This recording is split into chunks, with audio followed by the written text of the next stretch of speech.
Happy Sunday. This is Sandra Johnson Smiddy from Homespun Blessings Old Country Store. I thought I would take a few minutes today and show you a tutorial on how to stencil larger section stencils when they're actually in more than one piece. I have my supplies here today. I have my paint on a paper plate, just a little bit of black.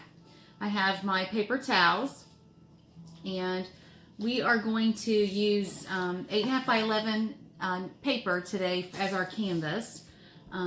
The stencil that I'm going to be stenciling was originally a cornhole stencil, which was the size of it 24 by 24. I have downsized that stencil so that it will fit our 8.5 by 11 plain paper just for this tutorial. So what we're going to do is we're going to start with the top section. I'm going to place it on my project canvas wood. I can do that with adhesive, masking tape, stencil tape, whatever you would like to use to secure that to your project.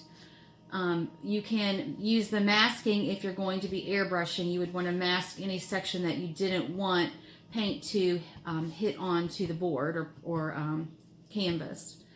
So what I'm going to do is I'm actually going to start my section at the top of my 8.5 by 11 paper, and hopefully you will be able to see me with my camera here. Just turn the angle a little bit. I think that might work. So I'm going to load my paintbrush. Now with stenciling, the trick to stenciling is to not use a lot of paint. Everyone has a tendency to load their brush up, go at it. When you do that, you're going to get bleed up underneath the stencil. I've been doing stenciling for about 33 years, and I still, if I get in a hurry and load too much paint on my brush, I will still get the bleed underneath there, and I'll still have to spend some time cleaning up that bleed. So again, it's very important to take your time, put a little bit of paint on your brush, take a paper towel and wipe it back off. So you see I'm actually wiping off a pretty good amount of paint because I just want a little bit of a shadow on my first go around of my painting. Some people dab up and down. Some people swirl side to side. It's whatever your technique is. I tended to do just a multitude of whatevers. So I'm going to just swirl and dab and do the first section of my stencil. When it is in a larger section, you obviously have to dab a little bit more than you can swirl, but you want to swirl around the edges so that you can get those pretty sharp. You can also do it light the first time, take it up, go back over it, or actually just leave it down and then go back over, let it dry for a little bit and go back over it.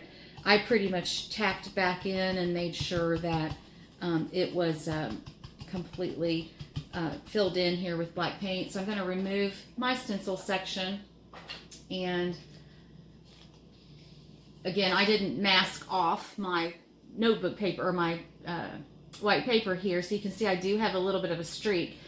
Under a normal project, you would have masked that so that you didn't have that accidental overflow into your project. It's not going to hurt anything here in our project today, our tutorial today. Now I'm going to take the second section of the stencil and I'm going to place it over top of the match. Now this piece actually overlaps. So with my stencils, everything normally has an overlap. The only way that I wouldn't is if it's words, like lines of words, and I can space it out just enough to where when you put the next section down, it matches up fairly easy. But this stencil actually matches up over to the G in the Genesis. So I would actually place it right there so that I could match it up and get the look that I'm looking for. So I've matched that up, and I'm going to go back in here again, very lightly at first, putting a little bit of paint on my brush, taking the little bit of paint off, And I'm just going to swirl and dab until I can get this section done.